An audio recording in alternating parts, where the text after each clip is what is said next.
Set us up for application of that in the 4th unit.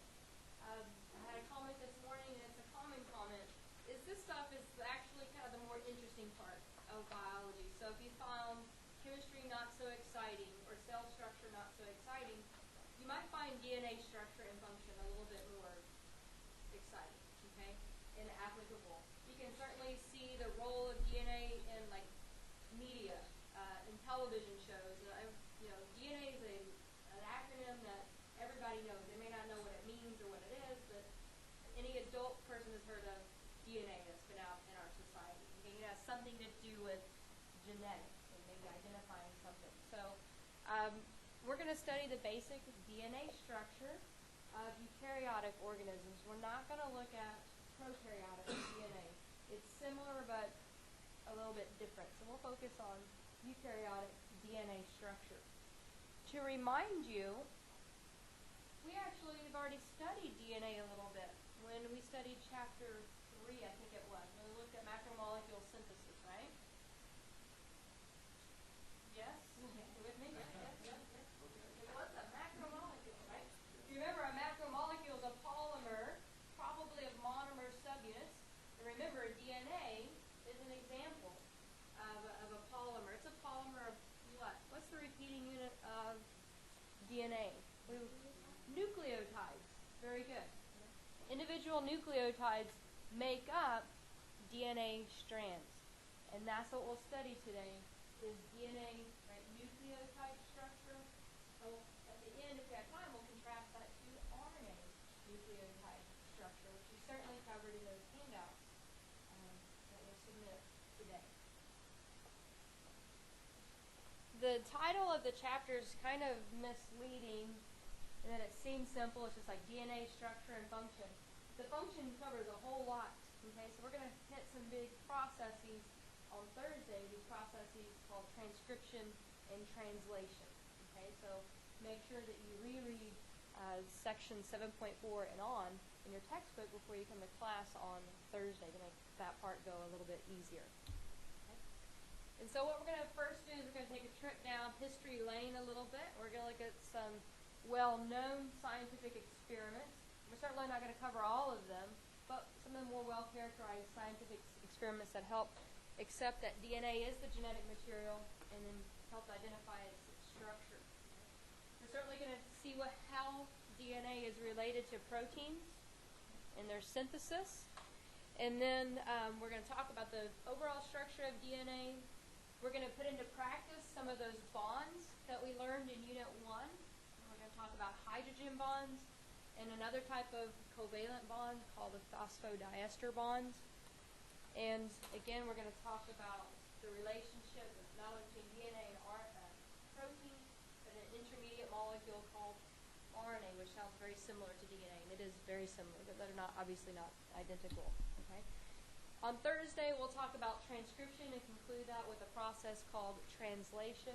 Your book in this chapter talks about gene regulation in prokaryotic organisms. It's important, it's interesting, it's fun, but if we don't have time for it, I'm not going to cover it because that's really a cell biology kind of nitpicky details. And so if we don't have time for the lac operon gene expression, we won't cover it. But I certainly want you to understand in general the role of transcription, the role of translation. If we look at the history, this image is, I'm doing what I hate. You can see this image, but you really can't see it. But I'll highlight some of the things up there. This image is just representing how to understand cell biology. It's really the interweaving of multiple fields of study, including genetics, which we're going to basically study for the rest of the semester, but biochemistry, kind of like what we studied in the 2nd unit, and then cell biology, like we studied in the 1st unit. So that's what the color lines are representing, the different forms of science to help us understand living organisms. I'm going to highlight a few things here, in that some scientific studies carried out by a man named Griffith in 1928. So here, 1928, Frederick Griffith. You can write if you don't have a handout. Griffith was the first guy that we're going to study. Frederick Griffith, you pick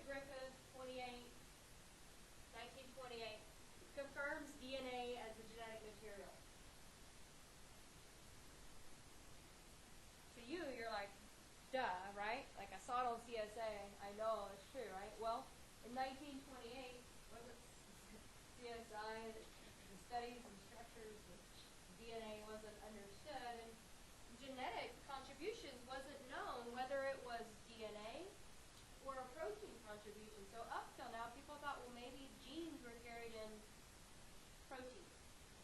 And so Griffith's work said it's not the proteins, it's actually the nucleic acids that are the genetic material. He's just saying this. He doesn't know the structure of the DNA yet, but he's saying this stuff, this DNA inside of a nucleus, is what causes the heredity factors that are passed from like one parent to another or one species generation to another. Okay, so that was a kind of a cornerstone discovery. DNA is the genetic material. Fast forward a few years, 1950, Hershey and Chase, their work kind of reconfirms this study. And what was unique about theirs is that Griffith was working with bacteria, Hershey and Chase were working with viruses. And they learned that viruses also have genetic material. So they're saying viruses can transfer genetic material and infect cells. And so it's the genetic material from a virus that causes problems, if you will, or changes inside of a cell. Okay? So the difference here between Hershey and Chase versus Griffith is the material that they were working with. Hershey and Chase were working with what? Viruses. Griffith was working with which type of organism? Bacteria. But it's the same thing. The conclusion is the same? Yes. Their conclusions basically the same. For oversimplification, yes. DNA causes genetic changes, or genetic contributions are due to DNA.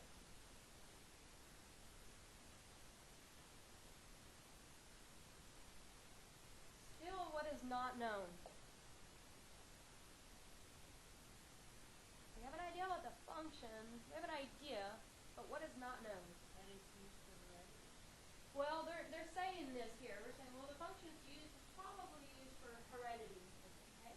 So what's not known yet? Structure. Okay? And so you probably know these scientists, right? Watson and Crick. Watson and Crick, 1953, proposed a model, a really darn accurate model for DNA structure. Watson and Crick, in 1953, proposed an accurate structure for DNA, right? A model for it. Notice the terminology used here, proposed a model. So what does that mean? Propose what it should look like. Propose what it should look like, so they don't have any real what? They don't have real proof or a real image or something like that, something tangible, okay, within a cell. I just forged me every time I talk about it, I get chill about thinking about it. They were so accurate using scientific models. They were right. Now we have evidence to support it that they were right. They're pretty darn awesome. So in 1953, the structure of DNA was proposed, and it was proposed accurately. And that's what we're going to study today, is that structure, based on the studies of Watson and Crick, and then the supporting research to say, yeah, that's true. Okay? So those are some of the important scientific studies. This is not including everybody. We're not going to have a history class here, but history is certainly important. But those are the big ones to kind of support today's presentation with. The structure of DNA as well was proposed by Watson and Crick based on some X-ray diffraction data that was collected in the lab, coordinated by Rosalind Franklin. A lot of people have heard of her too. Y'all heard of her? No. Okay. Anybody?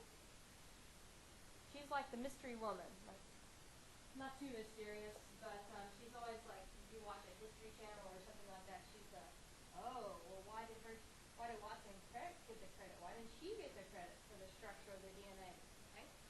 And it's because she was working with X-ray data, and in her lab, a student collected a few images of crystallized DNA. And this is what one of the images which they captured.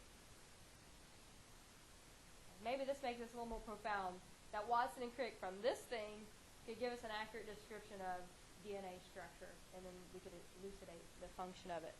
Okay? It looks pretty difficult for me to read, right? I mean, this doesn't look like DNA at all, right? Based on what you see in the little textbooks. Okay? What it is X-rays were projected through DNA, which you at least, even though we don't have the terms yet, you've probably seen a double helical structure.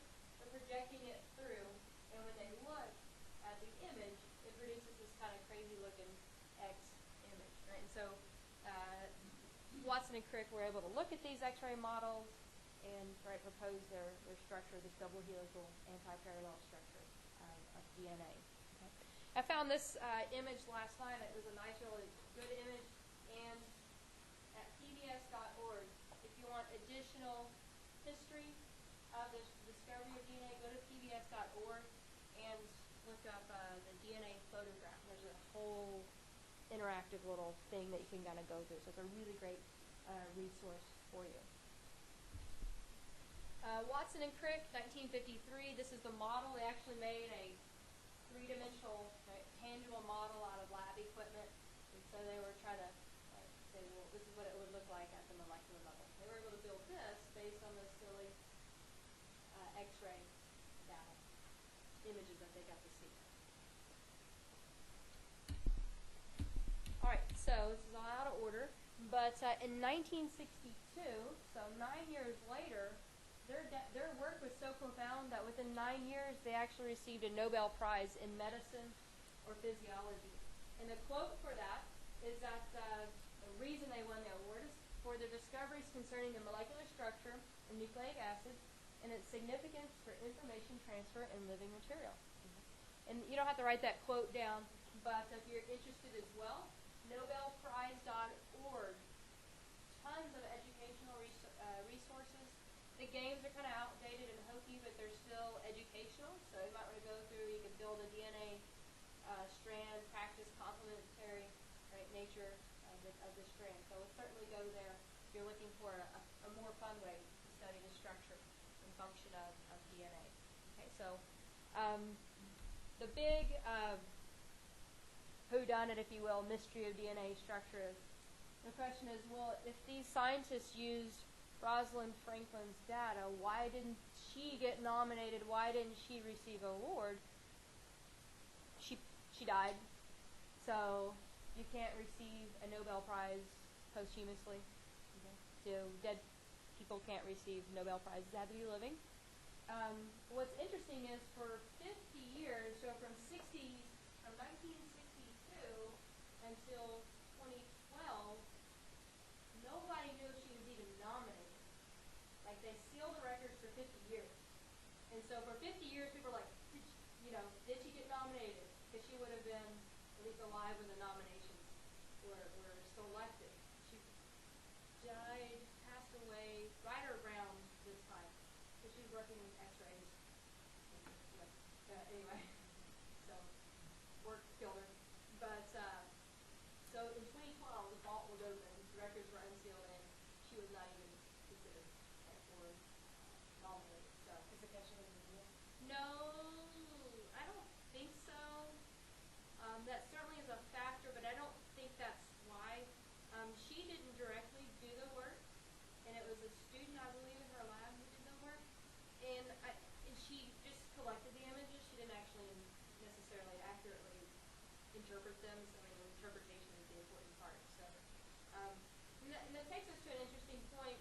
Going back to the very first day or two of lecture, we said science is kind of always growing. You're always learning, and you're collaborating. You make observations. So Francis Watson and James Watson and Francis Crick, they just made observations, and they did their experiments. So, I mean, they weren't doing anything illegal or wrong or anything like that. They're just being scientists.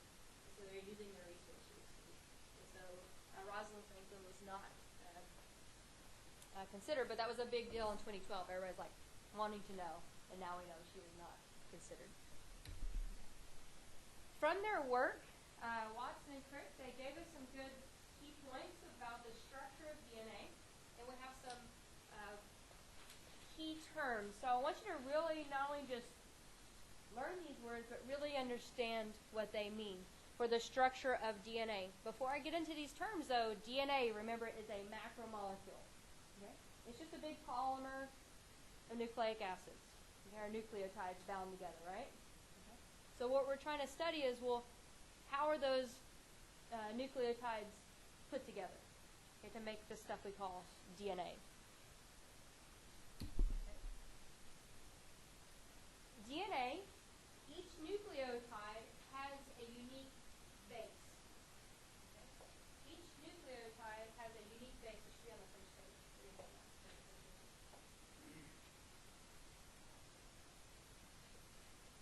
Each nucleotide has a unique base. And we'll go through the letters, but I put these in short abbreviation because you've probably seen this, A, T, C, G. Well, you certainly saw it when you did your homework that you're going to submit today, right? These bases are sometimes referred to as nitrogenous bases. Nitrogenous, meaning they have what in them? Nitrogen.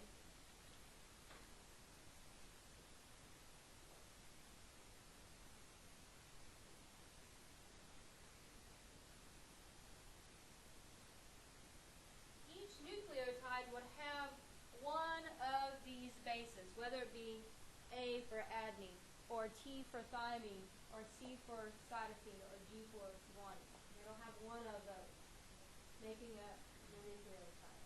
Okay? Furthermore, in the big, remember seeing the double strand DNA? In the double strand, these bases will complementarily bind with another base. So what I want you to add here is not only are the bases making up the nucleotide, they complementarily bind with another base. These nitrogenous bases bind. Can you see the screen? No.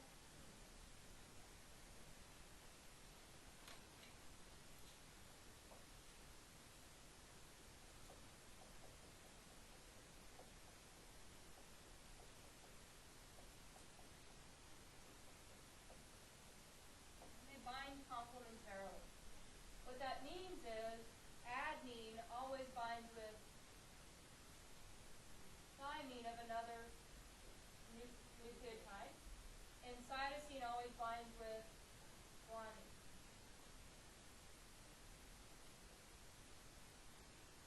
I'm just going to abbreviate A, T, C, G. Okay? Adenine always binds to thymine of another nucleotide, and vice versa, and guanine always binds with cytosine. They're complements in the big macromolecule. So there are bases, and furthermore, we'll look at where they're found, what they do, but we know that in the big structure of DNA, they bind complementarily to their complement. Does that make sense a little bit? From that, then, we can take away that a big functional DNA molecule is not one, but it's actually two strands of nucleic acids bound, or nucleotides bound together. It's 1, 2 that are complement to one another. A functional DNA molecule is double-stranded. It has two strands, two separate molecules.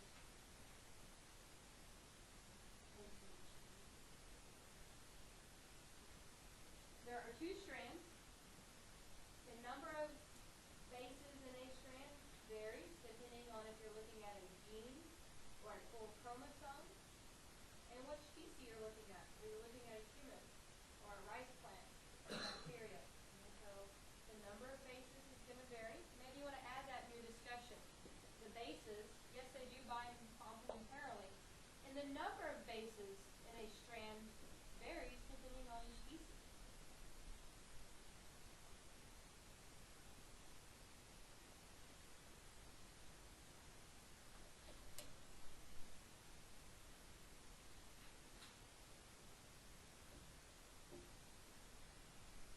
because the bases bind complementarily, that gives us two strands to make up a DNA structure.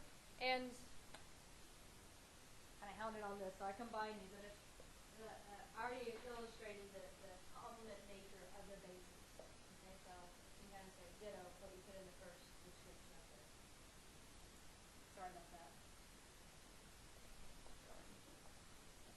So the bases are present, they bind complementarily to form a double-stranded DNA molecule, as well as the strands are considered to be antiparallel. This term antiparallel is describing the two strands' relationship to one another. Antiparallel describes the relationship between the two strands.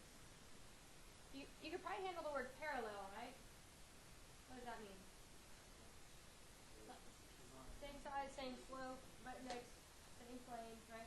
Kind of next to each other. And so the two strands are parallel. I'm going to clarify what I'm saying. And what I mean is they're adjacent to one another, which makes sense because they're binding. They're together. However, the strands are considered to be antiparallel, which means what? They run in different directions. So the antiparallel means that, yes, the strands are bound together, but if you really look at them, they go in opposite directions. Do it? Like a highway. Great example. Thank you. Good example. Really good. I like it. Interstate 35, northbound and southbound would be antiparallel. Northbound would be traffic's traveling on both directions. The one would be traveling north, the other would be traveling south. In a molecule, we don't have directionality as far as north, south, east, west, but we do have directionality as far as where molecules or atoms are located. And so we're going to clarify how is the antiparallel, how we determine the directionality. We'll go there in just a minute. So antiparallel means what? The two strands go in different opposite directions. Maybe opposite would be a better way. It may not make sense to you right now, but let's just write this clarification. For the antiparallel, I want you to write one strand will go, we'll call it 5 prime to 3 prime. Well, I'll cover this. And so the other one must go 3 prime to 5 prime. They're running in opposite directions. We're just introducing the terms. We'll apply it in a moment. Any questions thus far about the role of the bases, how they complementarily bind, in a double-stranded antiparallel DNA molecule?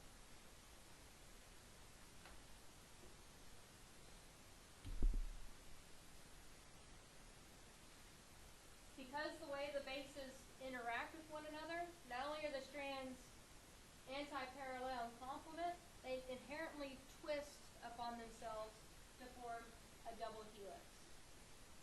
It's not just straight line, it twists, kind of like a telephone cord. I know those are kind of starting to become obsolete anymore, but a regular telephone cord, that coiling, the DNA kind of coils like that.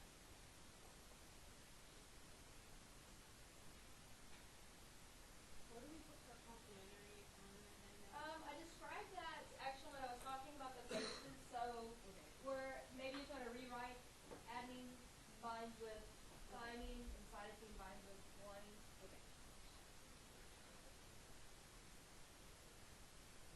For antiparallel or for the sequence. Yes. And where's that? What page is that definition on? 124. On 124, you can find a proper definition. Additional questions? A question about what the term complement means, how the bases bind to their respective base. All right. As well as the structure of DNA, not only do we have bases, but there's also a phosphate molecule and a sugar. Okay, so abbreviation up here is phosphate.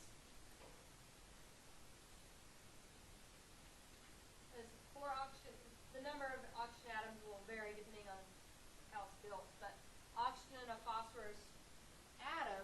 Okay? But notice the charge of the phosphate. What charge does it have?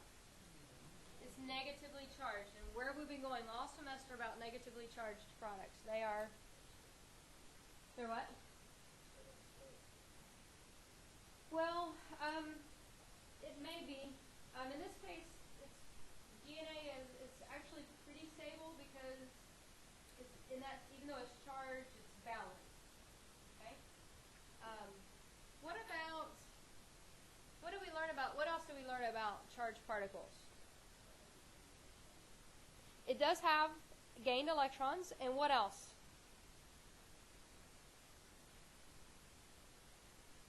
What other word have we used all semester to describe something that has a charge on it?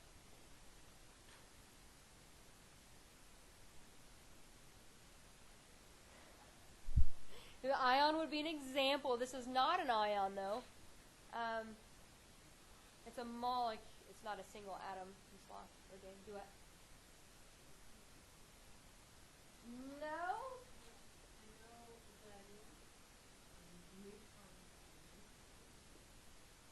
Think a little bit bigger. Where are you going? Did you say it? No. You're on like a nerve? Yeah. No. Okay. I'm going to throw it out there and hopefully you'll go ding, right out, right? Polar. Yeah. That's what I was thinking. Let me just say it. It's charged. It's polar. It's what?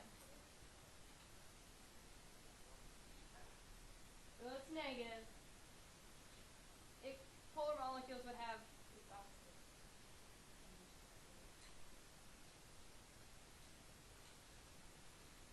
And what about something that's charged, whether it's polarity?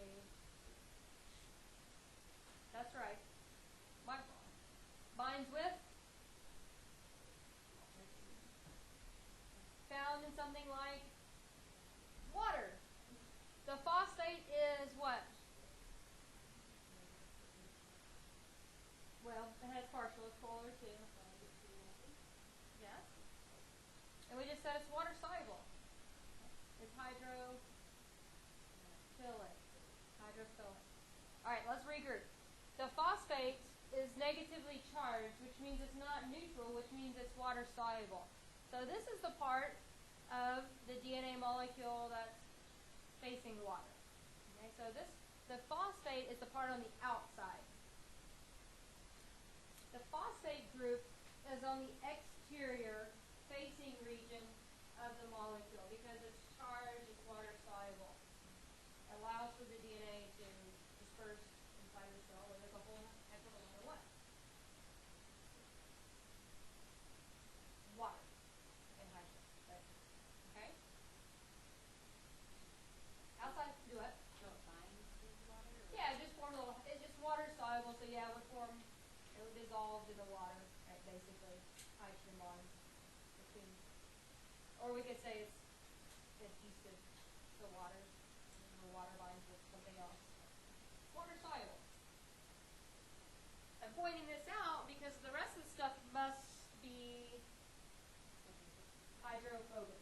And so the base is not charged, it's hydrophobic. So where in the DNA molecule do you think you would find the base? On the inside. Of the DNA molecule, the base will be on the inside. What's on the outside? The phosphate. In the very middle of the macromolecule, the bases. And then sandwiched between those things is a what? A sugar. Okay. Did I know the name of the sugar in DNA? Deoxyribose. I'll write it down for you. The sugar found in DNA is called deoxyribose. Before I move on, can I erase this information from the board?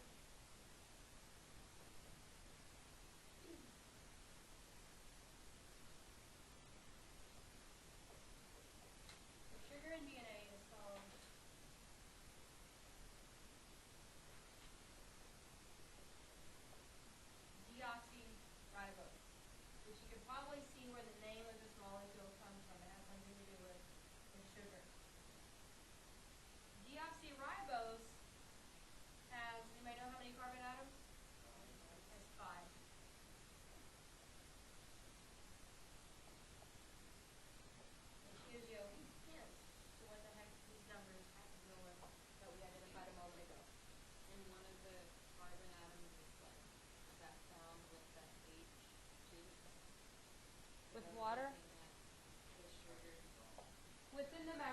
molecule, yes.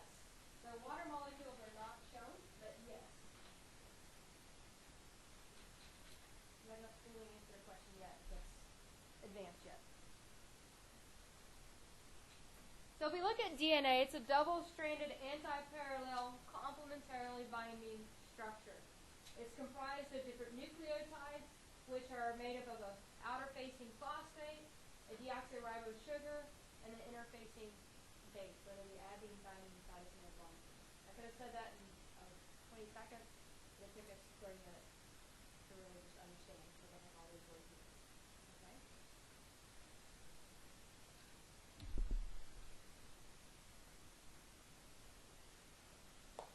To understand the macromolecule, we need to revisit the structure of the monomer subunit. Again, you did cover this in Unit 2 when we looked at the macromolecules, but we're going to go into more detail for this. So this is not a large DNA macromolecule. It's just a single little nucleotide, one of the monomer building blocks. Okay, this is one of the little bricks to build the DNA house, if you will. Does that make sense? Okay. You should begin to see some familiarity based on what we've discussed. You see the phosphate? What color is it indicated in the center? Yellow. Do you see the sugar? Colored green. And the base is called, or colored blue. Okay, notice the ring structure of the base. If you have your notes, you can label on here. If not, you can label on your handout number 6 on the top of the thing which you drew for the first question for number 6. Okay. I just want to revisit the role of the different regions of a given nucleotide. We identified the phosphate group. It is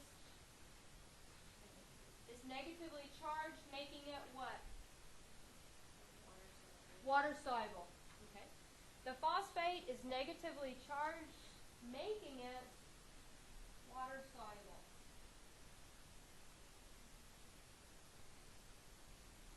Thusly, is projected to which part of the nucleotide? The outer portion.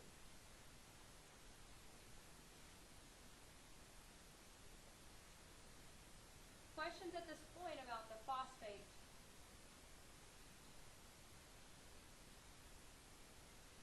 It's negatively charged, it's water soluble. It's attached to the what? To the sugar, which is called what? Deoxyribose. This structure is really important for us, and we'll study it in better detail in just a moment. Okay? Notice it has, if you want to count them up, 1, 2, 3, 4, 5 carbon atoms. A lot of times, those carbons may not be labeled, and just the oxygen is shown. But they'll be just shown as just an angle. That's implying the carbon present. But anything that I show you, I'll try. Your handout, I didn't have the carbons on there, but they're just the little angles on there. So not everything is as detailed as, say, this image.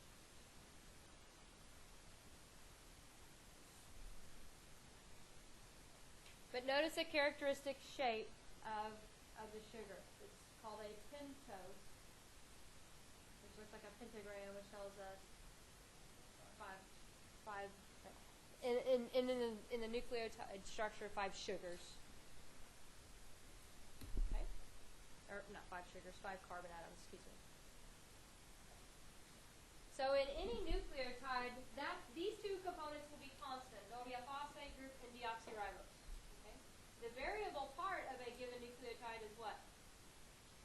The base. Okay? And the options are adenine, thymine, cytosine, or guanine. You know, which part of that would be the sugar? Base. Phosphate sugar base. Phosphate sugar base.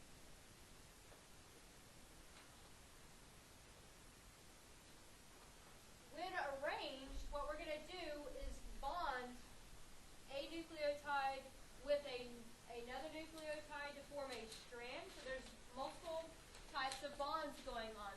We have to bond individual nucleotides to make a strand, so they're just going to go linear. But once we have a linear strand, it could bind complementarily with another strand. Okay, so we're going to see how do we make a strand, and then we'll see, well, then how could two separate strands interact with one another. The bases, as we identified, instead of having to draw these, you can make reference to figure 7, I think it's 7.6, is that right? 7.6? Subset B, thank you. You'll notice that adenine and guanine have how many rings? 2. And thymine and cytosine have how many rings making up their structure? 1. Okay? Properly, adenine and guanine are called purines, and they bind complementarily with different types of pyrimidines. The adenine will bind with thymine, and guanine would always bind with cytosine. So if you see something that has 2 rings, it's going to at least bind with something that has 1 ring, and vice versa.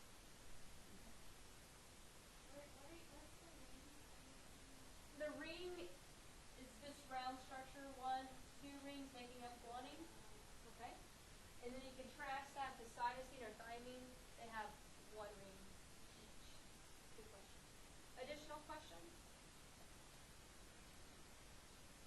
I'm certainly not going to have you draw these or anything like that, but it's important to recognize that ring structure. Making up these things called the bases. Okay? The ring structures are the bases. The pentose thing is the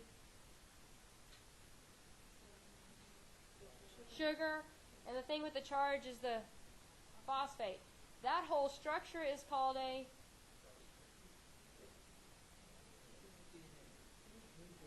the whole thing is called a nucleotide.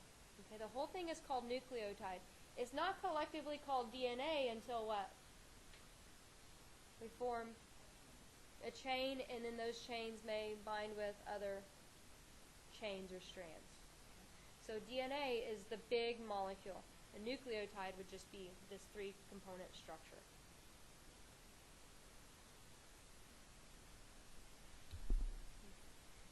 We already identified that those nitrogenous bases do bind complementarily. Figure 7.6c just puts this together nicely for you.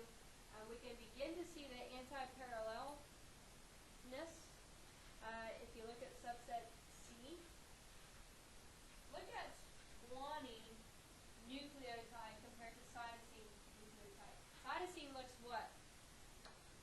Looks backwards or upside down or something. Because the 2 strands run 2 different directions, anti-parallel from one another. But even though it looks upside down, on the outside there is a phosphate, on the inside there is a sugar, and the innermost portion is a nitrogenous base. How many nucleotides are shown here or encircled? 2 nucleotides.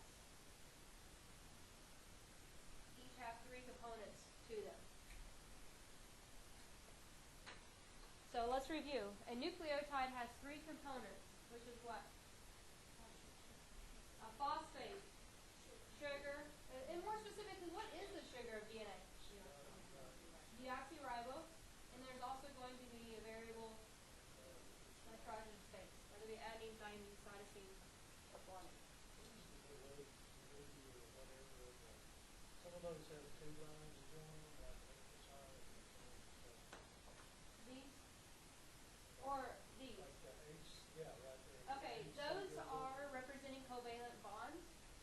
If there's 1 line, that represents a single covalent bond. If there are 2 lines, that represents a double covalent bond, and it's more strong. If there's 3, which we don't see in these samples, it'd be a triple covalent bond, and that's really, really strong, really stable molecule. So covalent bonds. And the dot, dot, dot, that's hydrogen. Yes. You should remember the dot, dot, dot, okay, from unit 1. What holds individual nucleotides together between strands? Hydrogen bonds. There'll be different bonds when we try to make a strand. We'll go into those. Good. Additional observations or questions? So the hydrogen bonds are what hold it together. The 2 strands Yes. Maybe you want to add that. So let me back up so I can show you. There we go.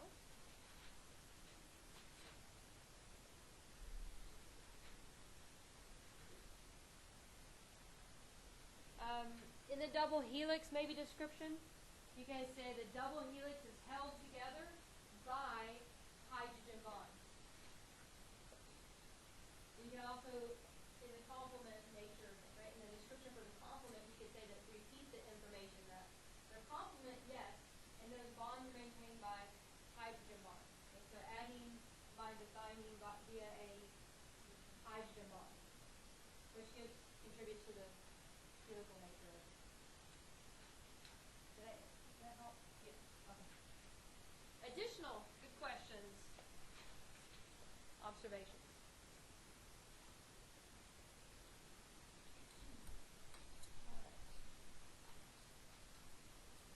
I want to take a moment and label the carbon atoms in a sugar.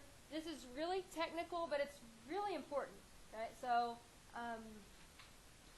if we don't cover it, it's confusing.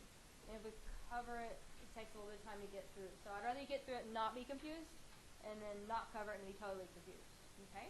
And so we're going to go through and we're going to label the carbon atoms in a sugar. So if you don't have your handout, you don't have to redraw the entire nucleotide. If you want to just draw a little pentose-looking sugar. Okay? And we're going to go through and label them. How many carbon atoms are there in a given pentose sugar? There are 5. And their order of sequence is important because that tells where they're located and what they do. Okay, it gives their function. Okay. Now remember from the previous image, an artist could draw nice and easy for you to look at this way. They could rotate it 45 degrees. They could rotate it 45, whatever. Okay.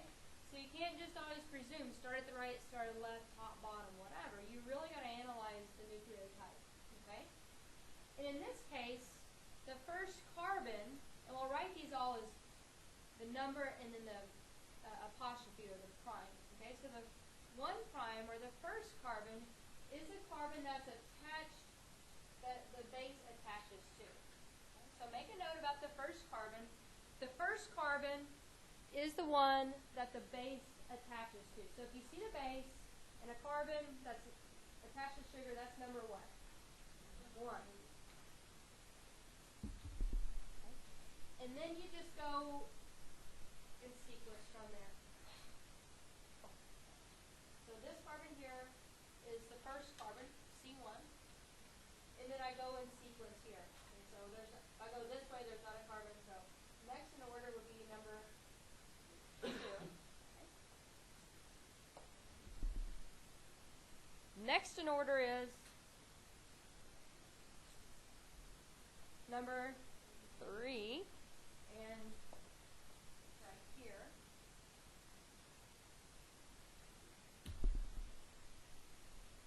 We can't see anything here right now. And I want you to make a note about the third prime carbon. Well, we know it has something. I wrote it on the board twice. It has something kind of important. Okay? This is one of the carbons that helps determine directionality. Okay? It's going to be important. Number 3 is one of the carbon atoms that's going to help us determine the directionality of a strand. Whether we read it left to right or right to left or interpreting it. Okay? The reason it establishes directionality is because the 3' carbon of a nucleotide will bind with the phosphate of another nucleotide. So make a note about the 3' carbon. Yes, it helps to determine directionality. Because in a strand, it actually binds with the neighboring nucleotide. What part of the nucleotide is phosphate? It binds with the phosphate of the neighboring nucleotide.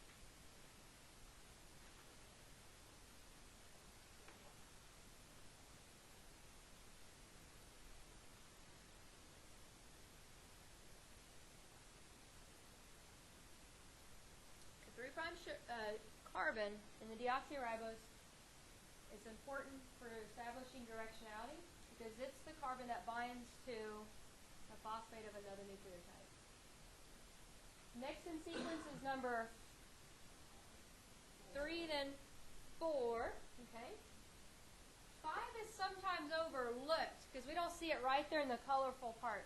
But do you see number 5? It's bound to the phosphate. The 5th carbon is the one that is attached to the phosphate. Okay? So the 5th carbon is also important for establishing directionality.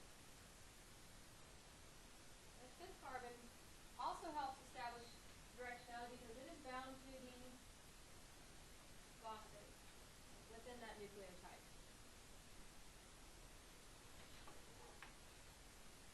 So the third carbon is bound to the phosphate and the fourth one is No. Let me restate that. The 3' carbon binds to the phosphate of another nucleotide, not within this one. The 3' carbon within a nucleotide, we can't see it bound to a phosphate. However, we start making a strand, we will see it bound to the adjacent phosphate group, not within its own. So the 5' carbon is bound to that nucleotide's phosphate. you can see it on the graph. Yeah. Yeah, well, I'll give a visual in just a moment. Just kind of put the word out there first. Okay? So, yes, the 3' carbon is the kind of intermediate in the sugar molecule.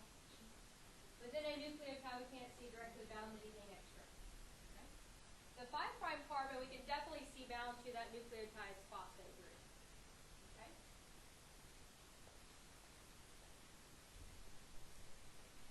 As noted, if you look at, say, the handout that you completed and that you're going to turn in today, we can see the beginning of a strand being formed. First, how many nucleotides are shown in this image? 4 nucleotides. They're colored differently, but we can still see our what? This is a base, this is a sugar, this must be a phosphate. Okay, so I can see nucleotides, nucleotides, nucleotides. How many strands are shown here? 1 strand. You can see where I've cropped off the other strand, the complement. Okay? And so now the question is, well, do I read it top to bottom or bottom to top, right? Okay, well, molecules don't know how to read a paper or something like that, so we've got to understand the molecule to determine the directionality. If you remember, so again, look, the carbon atoms aren't shown, so where's my hand? Carbon number 1. I can see 5 bound to that molecule's phosphate. Okay? Now, the question is, well, what about the 3' carbon?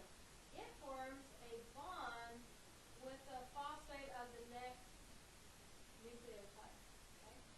The name of that bond is called a phosphodiester. It's a big word, but it's just between the what? It's where the what? Where's my hand? The phosphate binds to how many nucleotides? 1, 2. Di is 2.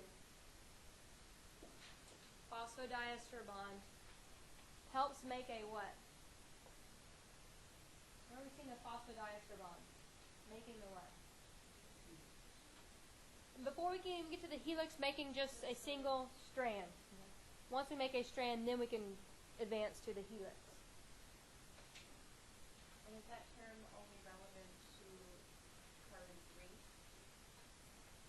Phosphodiester is just a generic kind of term, so it's not most specific only to that. But Would we say that carbon 5 is phosphodiester? no, if you just look at this one, it should be a phosphoester if you're looking at a nucleotide, but only when it's bound to 2, 1, 2. Did I answer your question? Is there a question in the back? I see a hand. I'm not sure what I said. What the phosphodiester bond is? The phosphodiester, the di means 2, and it's talking about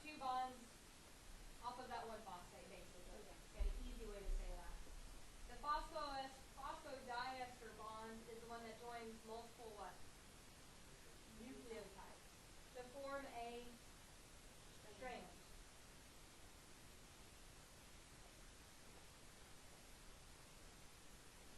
So how many phosphodiester bonds are shown in this image? Between these 4 nucleotides, there would be 3 phosphodiester bonds.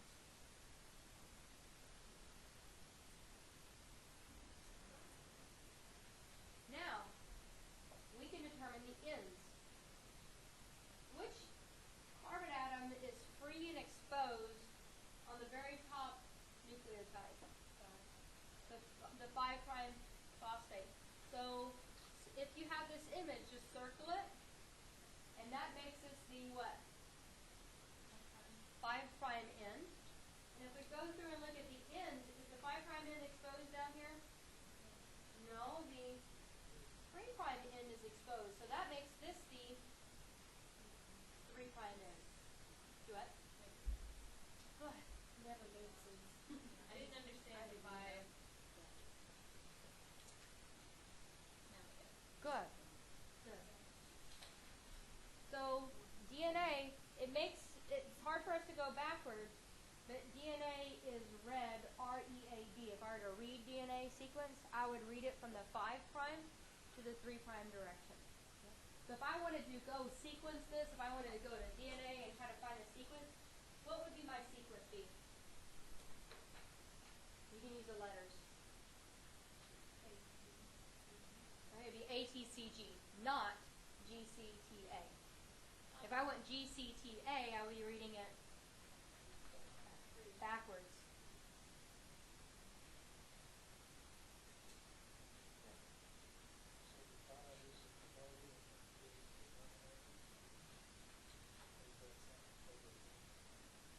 You're getting really far ahead. To keep it simple, you can use those terms. Those are actually in terms to a specific region on DNA, looking at a specific gene. So we're just anywhere picking a spot, trying to find directionality. Okay, so 5', 3' tells us where we are in a nucleotide, as well as if we look at a strand of DNA. Multiple strands would run what's called what? Antiparallel, but the strands are also what? Complement to one another. So the second strand on the right of this image looks what? It looks opposite. It looks upside down, but it makes sense because which carbon is exposed from the far right? 3', and on this end is the 5'. So this, if I were reading top to left, this is 3', 5', which makes sense because these two strands run opposite. Opposite of one another. So southbound, northbound, if you will. Okay. So it makes sense. The 3' and 5' pertains to which carbon we're looking at. Yes. Yes. So if you notice, even though it's upside down, I know that this is the 5' carbon because this is the one bound to its own phosphate. I know this over here is the 3' or 1' carbon because it's bound to the base, and this is the 3' carbon because it's bound to the next nucleotide's phosphate. So if I wanted to read this in the right order, I would read this. If I want to read it in order, though, I'd still read it 5 and 3, C-G-A-T, which is the reverse complement. So it reads 5 to 3. Yes, if you want to read it in order. That's what I'm saying. Logically, we think 3, 5, but it doesn't give us anything besides just where phosphate. You want to go in order. Yeah.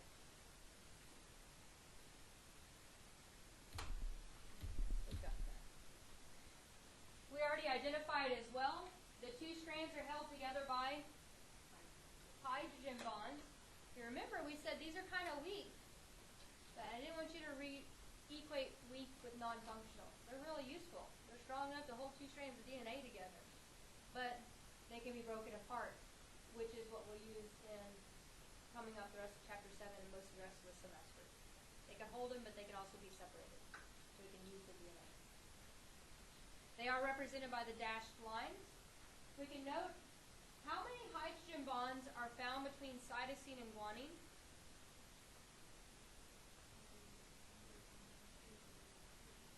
Three.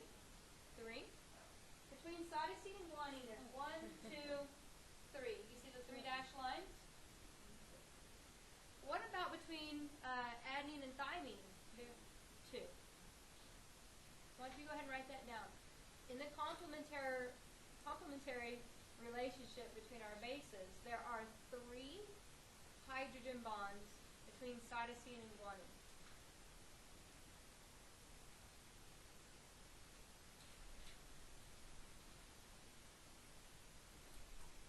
Okay, and it's just one of those things. I remember 3 that sounds like G. Guanine binds with cytosine, so cytosine and guanine have 3, and adenine and thymine have T2 hydrogen bonds. Not real fancy, but it works.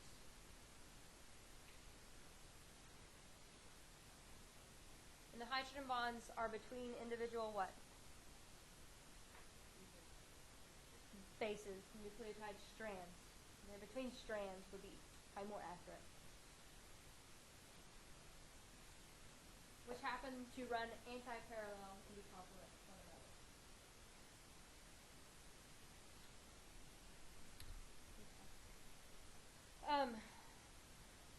What I want to do is conclude here, and then on Thursday we'll pick up with introducing transcription and translation.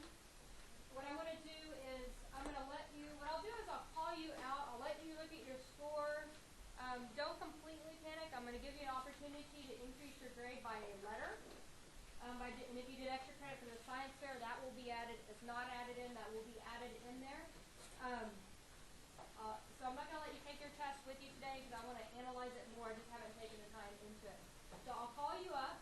You'll look at your test score, and then you'll also submit to me. I want you to turn in worksheet 6 today, and I want you to add more detail to worksheet 7 for Thursday. So keep going over. If you want an extra one, you can pick it up from me by email or something like that. So on your way out, you're turning in 6 and looking at test. And don't throat punch me or something like that. You didn't do what you wanted.